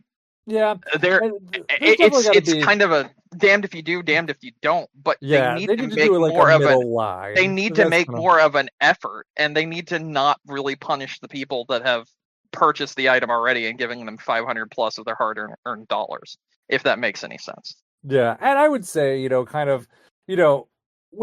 when we talk like rampant piracy for like the last generation, I don't know how the Switch was because I didn't have as much, public interaction on that side of things. But with the other ones that I mentioned, like 3DS, DS, like GBA, I can tell you from my time working at GameStop, they were like so rampant that just like soccer moms would come in with pirated stuff that they knew was pirated. Like, so it was not like they accidentally got like what are those cards called, like the R5 cards or whatever. Yeah, R4 cards. Yeah, so like that's, I think that's more what they're trying to avoid. But you have to have like a low bar to make people jump over. Right now. Yeah, Mix Switch and that's a little too far, I think, too. And I agree with you. More appropriate punishment would be like maybe take it offline. And if you use exactly, like so a Mig Switch is kind of like a modern day R4 cart for the Switch, and if you put that into the Switch 2 right now, it instantly bricks your console. So like that's a little touch and go. Also, because I was thinking about other things, right? We have these other things for the Switch 1 right now that aren't for piracy, such as the multi-cart thing. Have you seen the multi-cart thing? Where it's like you put the Switch inside this dock and you put the carts into individual slots in the dock, and then you press a button on the dock and it switches the physical cartridge that your Switch is reading at the time. And it's like a way to both display and also have all your games in one place and not have to go through cases to get out the game and put it in and swap. It's kind of like a multi-disc like swapper like you would have back in the day, but it was for Switch cartridges. Okay, so who's to say you plug that into a Switch 2, right? For instance, or something like that gets made down the line into a Switch 2 that someone makes, and it doesn't just break your console because Nintendo wants all of the control. That's a problem. When you start having these things that can no longer be made because Nintendo has so much control over what can be done with your system, you have these issues that could be caused by people trying to come up with hardware. Like, there's lots of really cool like hardware for the original Nintendo Switch, like the thing I just explained to you. We're going to miss out on a lot of stuff like that for the Switch 2, and a lot of people aren't going to be able to be as creative making cool things like that because of the fact that Nintendo wants absolute control over the Switch 2. And I also think that sucks because there's lots of little things for the original Switch, be it like There's a HDMI cable that you can plug into the charging port of the Switch One that makes it so you can use the Switch Lite as a controller and hook that to your TV, and then you can have the Switch Lite broadcast onto your TV like you're playing a normal Switch, and you just use the Switch Lite as a controller itself. Super fucking cool. That's a thing someone made for the original Switch. Are we going to be able to have something like that? Probably not, because it'll probably break your console if you try to make something like that or use something like that for the Switch 2. That's just not fair. That really sucks. That's kind of how I feel about all this. Yeah, and we'll see a lot more of this. A lot more of this obviously will come out over the next, couple weeks as the system actually gets out there and more people have time to play around I with think it's it. going to be over the next few months where like you're going to see a bunch of companies that are like, yeah, we couldn't make this thing that we made for the Switch One because Nintendo wouldn't let us make it. I think you're going to start seeing a lot of those sort of deals where it'll be like, oh, the Switch One has the controller that allows you to use the frets to play the new Rock Band mode that's in Fortnite. Yeah, that won't carry over to the Switch 2 because Nintendo won't allow us. I think you're going to see a lot of that from a lot of different companies where Nintendo doesn't allow them to use a thing that's already on the Switch One because of how much control they went over the Switch 2. That's possible. We'll see. I don't disagree with you though. They're moving more in an Apple direction because they want that Apple closed garden, but that seems to be backfiring on Apple recently too. Yeah, with their lawsuit, multiples. Yeah, I know. Yeah, multiple lawsuits. Mm-hmm. So I mean, there's more than just Epic. Obviously, Epic's kind of a big thorn in Apple's It's a side. big one. It's the big one right now. Yeah. Yeah. But they're both. I think we haven't talked about it in a while because they have so many of them. Mm-hmm. But obviously, both of them are assholes. Yep. So yeah. There's I no. will say at the end of the day, right? Both of Mhm. them are assholes. But if you had to choose the bigger of the assholes, it's Apple. I Oh no, think I would say Epic. no. I completely disagree. I I completely completely disagree. disagree. I think Epic Yeah. is. I mean, Apple's an asshole. I'm talking just in the Apple Epic lawsuit. I think Apple is an asshole to all of their developers as a whole. Yep. I don't disagree there. I just think between those two, I think Epic's the bigger asshole. I would be Um, rooting for Epic over Apple because of you have to take this into like into mind, right? You mhm. just said yourself, you think overall Apple is the bigger asshole because of the way that they have handled things and the way they've treated all their other developers, right? That's what you Yeah. said, correct? Mhm. Yeah. This is a developer saying, "Fuck you, Apple. You need to change these things," which will have a trickle down effect to those other developers, which Mhm. would also cause those other developers to be treated better and give them better business conditions when working with Apple. That's Yeah. why I'm more inclined to think Apple is the bigger asshole, because if Epic wins, that's better for every developer that works with Apple. Yes That's my and thoughts. no. So my take on this though is I don't disagree with you if it was exactly like you said, then Hmm. I'd be like, yes, I agree. Epic's sitting out here, standing up for people and trying to do what's right. The problem is I though, don't think they are. I don't think they are. no, They're in it exactly. 100% for themselves. But I If they're do think 100% that in for themselves, and it's yes, how they did it too. That's the yes, issue. but I do think that them winning would have more of an effect on every other developer, and it would be a positive effect, Oh even yeah. if that is not what they're looking for. Like Epic has done a really douchey thing and gone around Apple and yada yada yada blah blah blah, and they're both assholes, and I get that. But at the end of the day, I don't want Apple to be in the right here because that just makes the conditions for everyone else, every other developer, worse, and they will continue to be worse, if not get even worse than they already are right now, because Apple will get so fucking big headed that they'll make it so that no other developer can stand up to them like this again. That is why Epic needs to win this, so every other person working with Apple has better working conditions. I think there's, like I said, there's multiple lawsuits going on. Some things I definitely agree with on, some things I don't. There's some things I think that Apple should win. There's some things that I think that Epic should win. Um, I agree with them to some degree on like the payment stuff. Hmm. In terms of like the payment systems, like that makes a lot of sense. Um, but kind of like I said, like Epic's end game and how they're going about doing it, I do not like. Epic Um, is just fighting Apple using their own tactics. Like at the end of the day, Epic just used Apple's tactics against Apple, and I think that's totally okay because it's showing Apple how shitty they've been against other people that have worked under them. And I think that is why it's just a case of Apple getting a taste of their own medicine, and that is totally acceptable because they've So, fucked over so many people that it's time for them to be fucked. yeah, and some of that, and that definitely is. That's kind of how it's going. Obviously, like a lot of the stuff. I think the European, consumer protections, I think honestly are the bigger things. But the big Absolutely, thing that we're seeing on the other absolutely. side, though, is it's kind of what they're moving is kind of degrading some of the things that like I think are more appealing on the Apple ecosystem versus say like an Android. Like there's some things like I don't need like uh what am I looking for? Like I don't need like the phone to be like completely open. Like I don't like that. I do like that, there's it's a closed system and there's a lot more privacy protection there.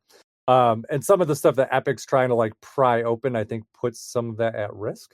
Um I okay, so anytime anyone uses the Apple ecosystem, I immediately turn off my brain into listening what they're talking about because the Apple ecosystem is nothing but a bunch of bullshit that they feed you so that you will continue to buy their fucking products. They're doing nothing but giving you a worse experience at the end of the day by saying you're part of the Apple ecosystem. It makes you feel like you're part of a fucking family when in all actuality all they're doing is holding you hostage. It's not acceptable, it's not okay, it's not a good thing, but they brainwash you into thinking that it is. It is not. so it's not a Sorry. good thing that No, like it's not. my It's not. computer works between my phone and my TV and my house stuff. That's not a good thing. Every single bit of that can be done with an Android as well. There is literally nothing like that is any different from what you can do with an Android or a Windows computer. I can literally use my phone which is an Android, which is an old Mhm. ass Android, with my Windows computer. It has its own lockout features, so my phone is not accessed unless I give it access to anything, any sort of way. I can bring over my items to my TV, to my computer, to my tablet. If I'm using a tablet, I can do all of that stuff. And there is no such thing as an ecosystem. It's an open way, and I can pass it between this, that, and the other. At the end of the day, all that you are doing is being locked out of passing it to other things. Because if you look into sort of things like that, you're not really able to do the same sharing abilities.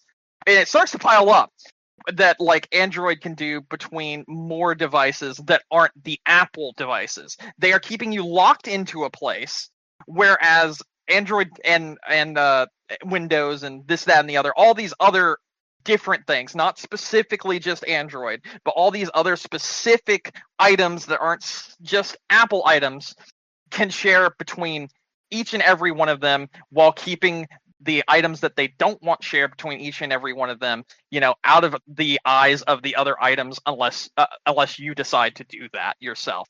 It's the exact same thing, but you have more control over it, and you have the ability to send it to more people, send it to more places if you decide to do that. The only thing Apple does is say, we're the Apple ecosystem. We want to do this, that, and the other. But it's the exact same thing you can do elsewhere. It's just you have less control over it and you have less freedom because of the fact that you're locked in with Apple because they want to keep you locked in. Apple always wants to keep you locked into their ecosystem, so you keep buying their phones, you keep doing this, you keep doing that, you keep buying their products because they have control over you even if you do not realize it. I've had so many conversations with friends that have been part of the whole Apple ecosystem. And if they swap over to something else, or they complain to me about not being able to get this thing from their iCloud over to this thing because it's not an Apple product, and because of that, it doesn't work that well, and they had to go through this backdoor area to put it here, which then also leaves you open to more ability of having your information and other stuff stolen because you're going through other methods to be able to upload it. For example, when my wedding I had several years ago, the person wanted to send me the video and pictures and everything. They had it on their iPhone, like some of the pictures. The Mhm. person that was running the like main wedding place where we had it, and they wanted to send those to me. I don't have an Apple iPhone. They couldn't send it directly to me. So then they had to go out of their way to take and make that into a zip file and lock the zip file with a passcode and put that zip file on some upload site and God knows fucking where, and then send me a link to the upload site where I could download the zip file and use the passcode, all because I don't have a fucking iPhone. And that is what being on the Apple ecosystem gets you when you're trying to communicate with people that are outside of it. You get locked out, you get your freedom taken away, and it is not good for the consumer or the people that aren't the consumer. It is only good for the people that have been brainwashed by Apple into thinking that it is. And it fucking sucks. And I've seen so many people turn around from it when they've used something different, or when they've been locked out of using something different that isn't directly tied to Apple. And it's always the same thing. Wait, you could just do this? Yeah, there's no problem. You could just do this with this item. How can you just do this? I don't have to have an account? No. Well, why? Because it's open. You could do it. You could just do it. There's still the security there, but you don't have to have an account for that security. You can control it yourself. And that is the problem with the Apple ecosystem. It has brainwashed you into thinking it's a good thing when it's nothing but detrimental to the actual customer. That's it. That's my rant about Apple. Sorry, I'm done. I think it's a bit extreme, but I mean, I understand some of the It's all points true. you're making. It's all true. It's not It's all all true. true. It is. No, it is not. So like I said, some of the stuff you're talking about makes a lot of sense, but I don't disagree with, or I don't agree with all of it. But you're right. Some of the stuff is really easy. And honestly, the real thing that would be nice is if everything was open and everything worked together. And I think that's a lot where, the European Union, like their kind of stuff's trying to, open that stuff up. Because you think about some stuff that really doesn't make sense. Like it's like, why does Apple force you to use Siri when there's a lot of other good options there? Like, Exactly. yeah, totally agree. That kind of stuff's stupid. But I can tell you, trying to integrate, some things into, my home network that are not everything works well together. So a lot of it's But it's even designed with that way. some, It's designed to be a hassle if it's not an Apple product to keep you within their ecosystem. That's yeah, but the it's also way the vice Apple versa as ecosystem well, works. though, too. Because there's too But many it's competing things that are not always in the best interest. But the thing is, with Apple stuff, it always works together. That is one thing that is always a definite thing. As opposed to like I said, I can shoehorn stuff into my system and I can make that work. I'm tech savvy enough to figure things out. yeah, of course. You're But not the normal Apple fanboy that thinks that, it's only Apple that does this thing. You know that for a fact that's not the case. yeah, exactly. You know that. There's things that Androids do a lot better. Mhm. There's options there, like because it always happens. Like Apple will come out like, oh, we got this amazing new feature. You're never Mhm. gonna believe it. And then it's like something that's Yeah. been on Androids for like 3 years. And you're Mhm. like, oh, okay, cool. It's about time that we're getting these things. And obviously, a lot of the stuff that they're doing, like, the Apple AI thing, that's like an abysmal failure right now. Um, yeah, and those are kind of things that, they're trying to do and trying to get things sorted up. And Mhm. Apple, I agree too, definitely needs a kick in the shins and kind of needs to be, not what's the word I'm looking for? Not kind of like that air of superiority.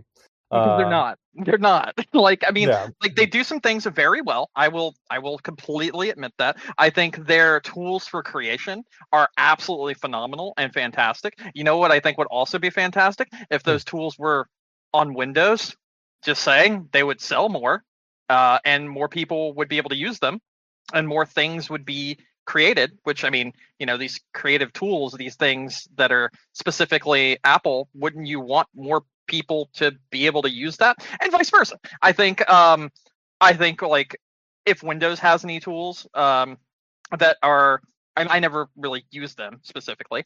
I think if Windows has any tools that are specifically Windows, things, I think they should be usable on Apple as well. I am Mhm. not sitting here saying like, hey, close off one ecosystem and open up the other. No, I want everything open, much like we were just talking about.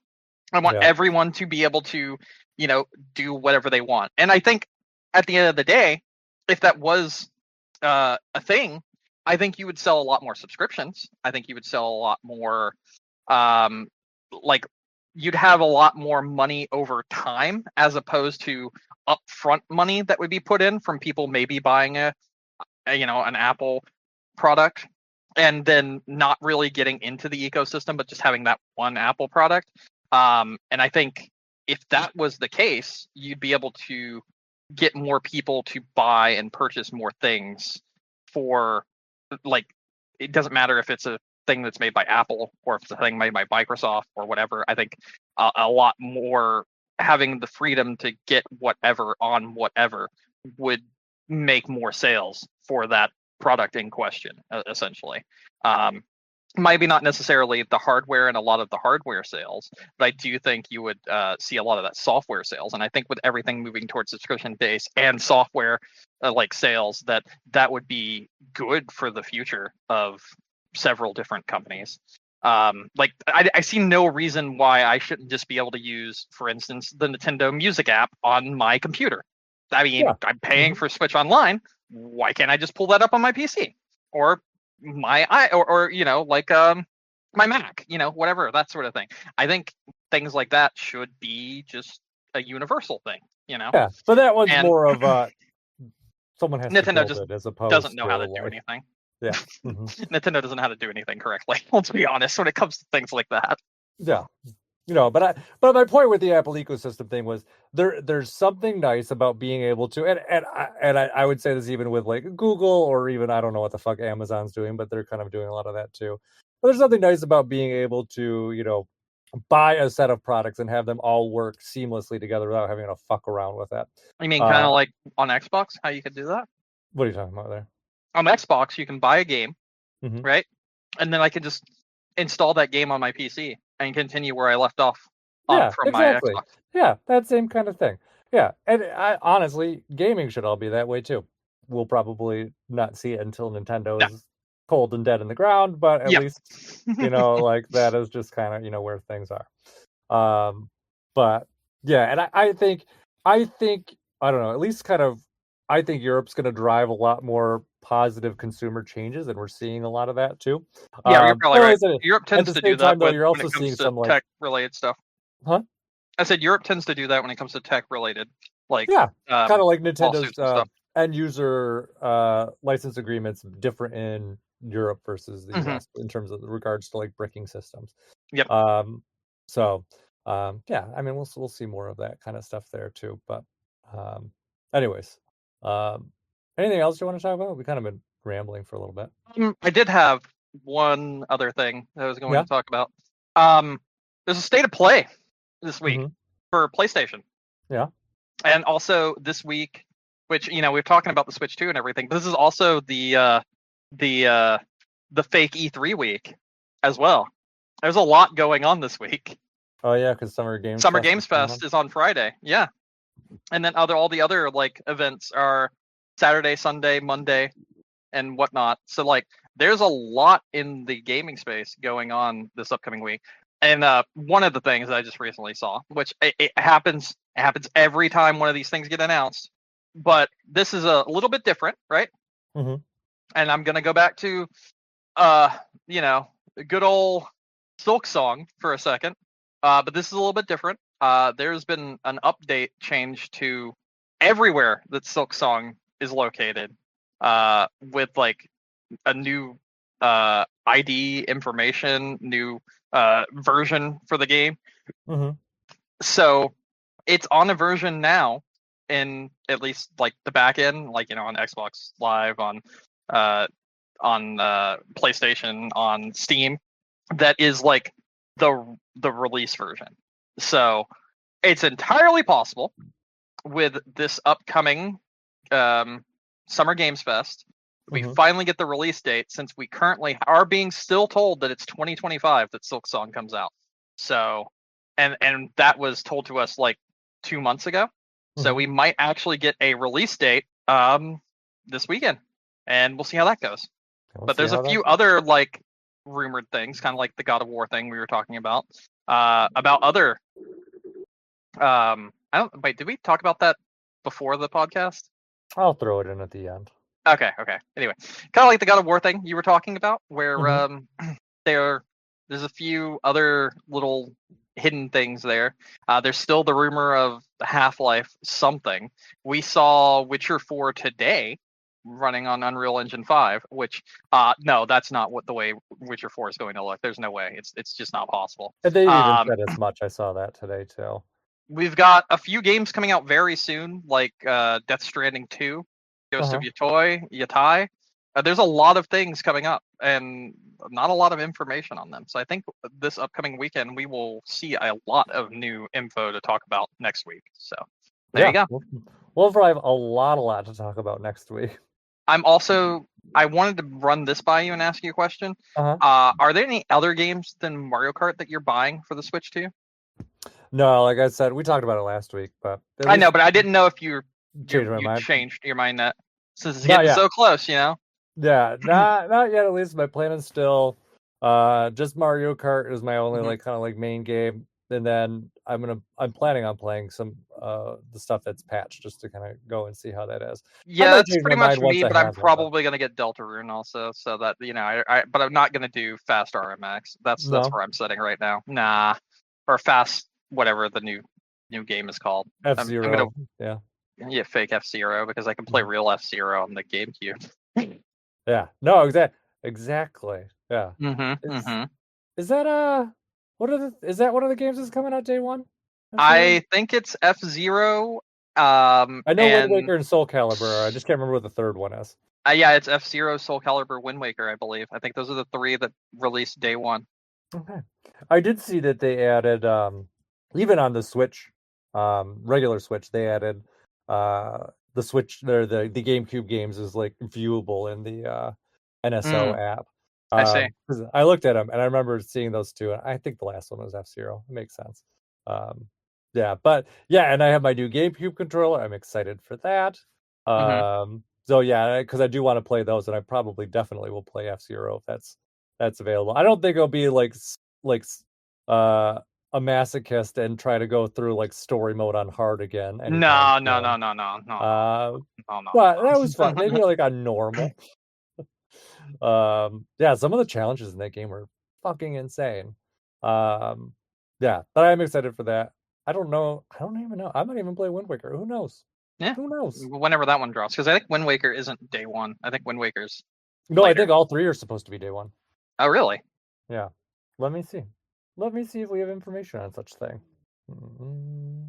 It's Nintendo, so we probably don't. No, it is. It's just the question is finding it. I don't know why I'm looking on that app. Let me Google. You're looking on that app because you're part of the Nintendo ecosystem. You wanted to find everything in one place. No, I looked at the Nintendo Today app and I'm like, this app is useless at finding information. It's nice for like daily surprises. It's not good for finding things. Yeah, so Wind Waker, Soul Cal, and F-Zero at launch. Okay. So, yeah. Yeah, so that's that.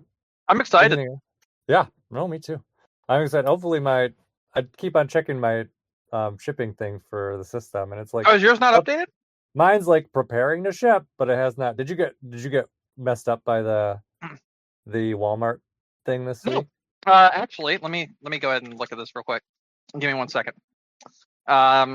Purchase history, in process, view results. Pre-order arrives on June 5th by 9 a.m. for my system. Pre-order arrives June 5th by 9 p.m. for the Mario Kart game. Both of them are fine. Okay. So both arriving Thursday. One of them is arriving via Uber. So that's we talked about that last week. That's a little concerning, but you know, it is what it is. I think it'll be fine. Like I said they'll know who they gave it to. Yeah. So. Yep. If someone's that brazen, then they're just dumb. That's yeah. Anyways, anything else? I was gonna go to my Best Buy order. Hold on 1 second. And the money's been taken out of my account now. It was not taken out before 2 days ago. On Saturday, Walmart came out, and then yesterday, Best Buy got taken out. And Best Buy says packing your item on mine. Okay, so it should be coming soon. I did see that arriving Amazon. I did see Best Buy updated my Amiibo, because that is something I did order from them. Ah, okay. Yeah. You get all of them? Yeah, all of them that you can get right now. There's one Amiibo that's, for whatever reason, never went up for pre-order. Which one? Yonobo. Ah, which is okay. one of the Zelda Goron. Gotcha. Yeah, for some reason that one never did, but everything else is there, so I'm just waiting for that one to go live. I see. So, Okay. yeah. Well, there you go. All right. Anything else? No, I got nothing. Okay, let's wrap it up then. All right. All right. Thank you, everyone, for listening to us tonight. Don't forget you can find us on iTunes, Stitcher, Google, Amazon, YouTube, wherever you get your podcasts. If you want to reach out to us, send us email at gamecrunchcast@gmail.com. And all of our old episodes are available at game-crunch.com. Mm-hmm. Brandon, Yeah. any final thoughts? Nah, I'm good. Okay. Well, that said, my name is Mike Anastasia. Find me online on Clash of Penguin there or on your favorite gaming console. And until next week, with our Switch 2s, game on. Yep. Game on. In the land of Game Crunch, we take a stand. Golden coins and castles made of sand. Controllers in hand, we shout and cheer. The Switch 2 is here, let's make it clear. Game on, we're ready to play. Night turns to dawn, we'll seize the day. Every pixel shines, every sound's divine. Game on forever, the world is mine. The orchestra swells with strings so wild. Electric beats meet a classical child. Jumping through worlds with joy unbound. In Game Crunch we found our sound. Game on, we're ready to play. Night turns to dawn, we'll seize the day. Every pixel shines, every sound's divine. Game on forever, the world is mine. The orchestra swells with strings so wild. Electric beats meet a classical child. Jumping through worlds with joy unbound. In Game Crunch we found our sound. Game on, we're ready to play. Night turns to dawn, we'll seize the day. Every pixel shines, every sound's divine. Game on forever, the world is mine. Lightning fast we dash and soar. Through magic lands we crave for more. New horizons, every path unknown. With Switch 2 we've claimed the throne. Game on, we're ready to play. Night turns to dawn, we'll seize the day. Every pixel shines, every sound's divine. Game on forever, the world is mine.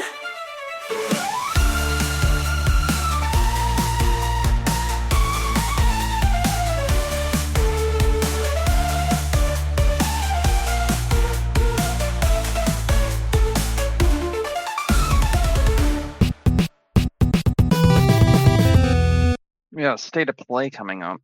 Yeah, I saw they announced that for tomorrow. Yep. Will be anything exciting? Who knows? Apparently, the rumor is that the new God of War game is going to be a side scroller. What? Yeah, I think I saw that it was like a. Let me pull up the rumor again. All right. It was kind of wild. But apparently, yeah, it's a rumored 2.5D Metroidvania game. Sounds fun, actually. Could be, depending on how they do it. Who knows? Supposedly set before Kratos became a deity.